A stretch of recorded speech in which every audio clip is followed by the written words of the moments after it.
Dans la première lettre de Jean, au chapitre 3, la Bible nous apprend ce qu'est un enfant de Dieu et nous en donne certaines caractéristiques. Tous les hommes ne sont pas enfants de Dieu. Il faut en effet reconnaître qui est Jésus, l'accepter et surtout vivre selon sa parole. Ce chapitre rappelle un point important qui est celui de demeurer en Dieu. Nous avons abordé dans des précédents épisodes ce que c'est que demeurer en Jésus et aussi ce que signifie accepter Jésus comme son Seigneur et son Sauveur. Je vous mettrai en description les liens vers ces épisodes. Il est fréquent de rencontrer des chrétiens qui ont des divergences d'opinion sur certains points de la Bible, alors que le corps de Christ est un et non divisé. Il y a certains points doctrinaux cruciaux sur lesquels quiconque se dit chrétien ne peut ni ne doit se tromper. Et ces points nous sont clairement donnés dans la Bible, notamment dans cette première lettre de Jean. Nous allons nous focaliser ici sur le chapitre 3, mais je vous encourage à lire la totalité de ce livre en commençant par les premiers chapitres. Au chapitre 2, que nous n'aborderons que succinctement aujourd'hui, nous pouvons lire ces derniers versets. L'onction que vous avez reçue de lui demeure en vous, et vous n'avez pas besoin que personne vous enseigne. Mais comme cette même onction vous enseigne toute chose et qu'elle est véritable et qu'elle n'est point un mensonge, demeurez en lui selon qu'elle vous a enseigné. Maintenant donc, petits enfants, demeurez en lui afin que quand il paraîtra, nous ayons de la confiance et que nous ne soyons pas confus devant lui à son avènement. Si vous savez qu'il est juste, sachez que quiconque pratique la justice est né de lui. J'ai cité ici donc 1 Jean chapitre 2 des versets 26 à 29. Donc, 27 à 29. Donc la grande question est comment savoir si nous sommes nés de Dieu? Quelles caractéristiques devons-nous manifester? Si vous m'écoutez pour la première fois, je suis Louise du blog ilestécrit.com et je vous embarque dans une nouvelle virée biblique.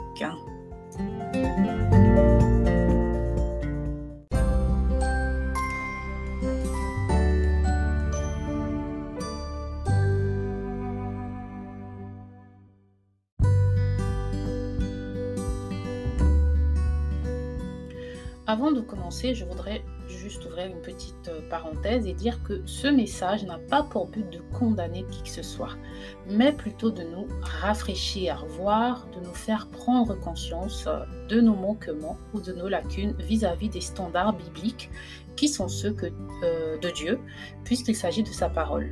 Le but n'est pas de se dire « Ok, je ne corresponds pas à cette description, je suis disqualifié », mais plutôt d'aller au pied du Père, se repentir ou lui demander de nous apprendre, de nous toucher afin que nous devenions ses véritables enfants. Ou tout simplement de réouvrir sa Bible et de réapprendre Dieu, réapprendre Jésus au travers de sa parole. Je ferme la parenthèse. Dans le chapitre 2 de ce premier livre de Jean, il est écrit au verset 9 « Celui qui dit qu'il est dans la lumière et qui est son frère est encore à présent dans les ténèbres. Celui qui aime son frère demeure dans la lumière et rien en lui ne le fait broncher. Mais celui qui est son frère est dans les ténèbres et marche dans les ténèbres et il ne sait où il va parce que les ténèbres ont aveuglé ses yeux. » L'amour de son frère et par extension l'amour de son prochain est une marque du chrétien. Si on découvre par exemple que l'on a du mal à manifester de l'amour, plutôt que de se dire c'est une fatalité, il faut au contraire se repentir et demander l'aide de Dieu afin de manifester plus d'amour. Aussi, plus nous serons en contact avec sa parole et plus nous cultiverons une relation avec lui, avec Jésus, plus nous serons capables de manifester cet amour, car l'amour s'apprend aussi au contact de Dieu. Donc lorsque nous sommes vraiment enfants de Dieu, prendre conscience de nos manquements nous pousse à nous repentir et à vouloir changer. Cependant, si nous ne sommes pas de lui, nous ne manifesterons pas la même chose. La Bible parle du blé et de l'ivraie et souligne aussi qu'au milieu des enfants de Dieu se trouvent souvent les filles et les fils du malin. Verset 19 de ce deuxième chapitre, il est aussi écrit des versets 18 à 19, voilà, de ce deuxième chapitre, il est écrit « Petits enfants, c'est ici la dernière heure, et comme vous avez entendu dire que l'Antichrist vient, il y a dès maintenant plusieurs antichrists par où nous connaissons que c'est la dernière heure. Ils sont sortis d'entre nous, mais ils n'étaient pas des nôtres, car s'ils eussent été des nôtres, ils seraient demeurés avec nous, mais c'est afin qu'il fût manifesté que tous ne sont pas des nôtres. » Pourquoi est-ce important d'avoir du discernement? Qui sont les enfants de Dieu et qui sont ceux qui ne le sont pas? Pour nous chrétiens, il est important que nous sachions nous positionner sur la doctrine de Christ, la connaître et l'accepter afin de ne pas être séduits, et discerner ceux qui ne sont pas des nôtres nous permet de nous protéger nous-mêmes, mais aussi ceux qui sont encore dans le monde et qui sont la proie de ces personnes. Le premier point que nous devons reconnaître, c'est l'amour que Dieu a manifesté pour nous au travers du sacrifice de Jésus. Il est écrit donc dans 1 Jean chapitre 3, qui est donc le chapitre que nous allons étudier aujourd'hui, le chapitre 3 des versets 1 à 3. Il est écrit « Voyez quel amour le Père nous a témoigné, que nous soyons appelés enfants de Dieu. Le monde ne nous connaît point, parce qu'il ne l'a point connu. Bien-aimés, nous sommes à présent enfants de Dieu, et ce que nous serons n'a pas encore été manifesté, mais nous savons que quand il sera manifesté, nous serons semblables à lui, parce que nous le verrons tel qu'il est, et quiconque a cette espérance en lui se purifie lui-même comme lui est pur. »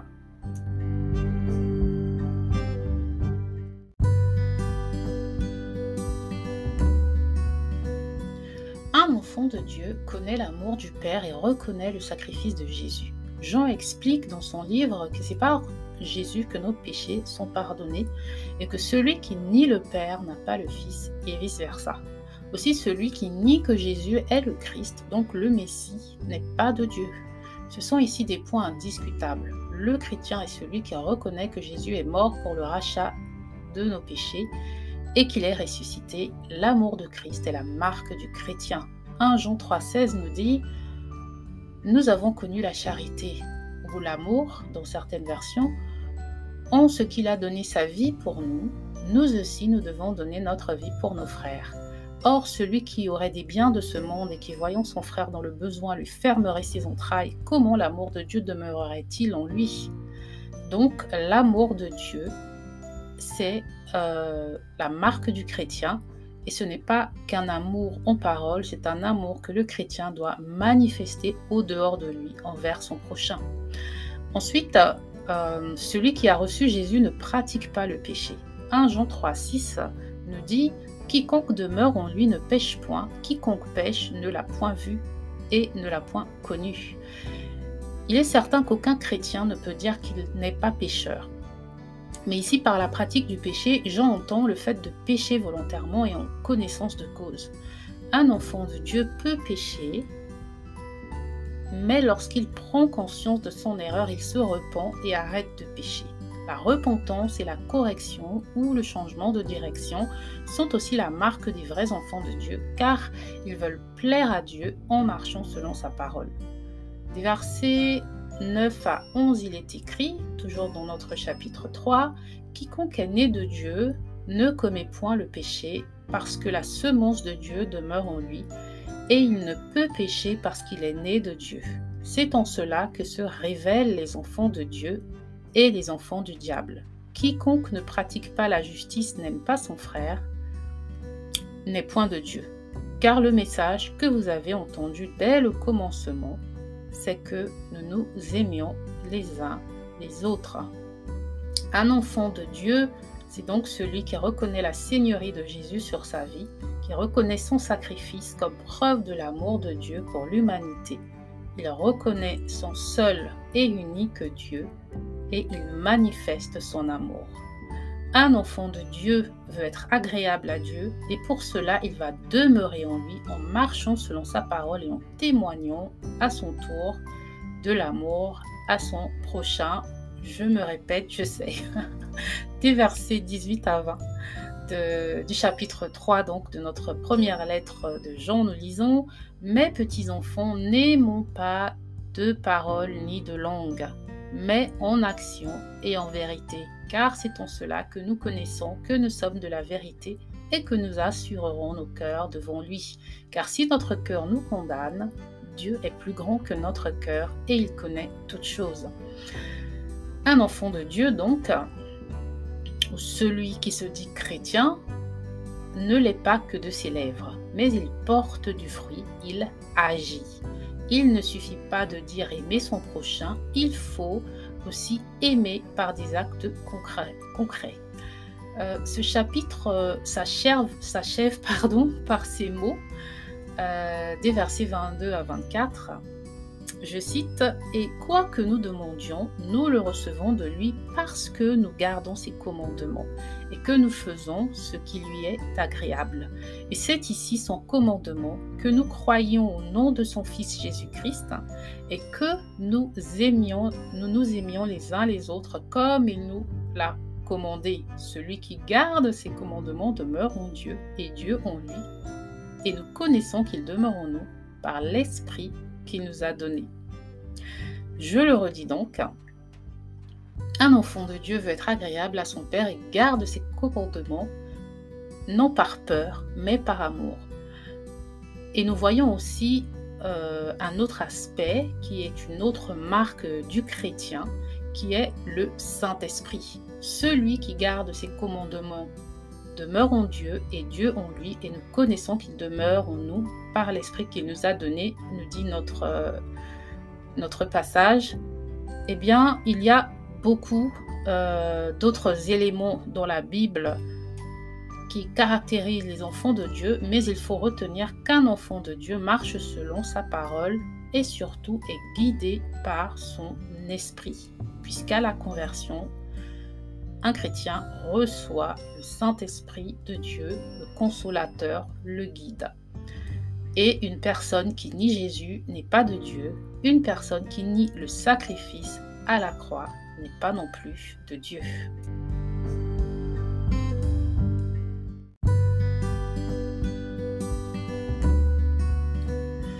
Pour finir, je vous cite ce passage du chapitre 2. On repart donc en arrière de cette même première lettre de Jean qui dit des versets 20 à 23 « Pour vous, vous avez reçu l'onction de la part du Saint et vous connaissez toutes choses.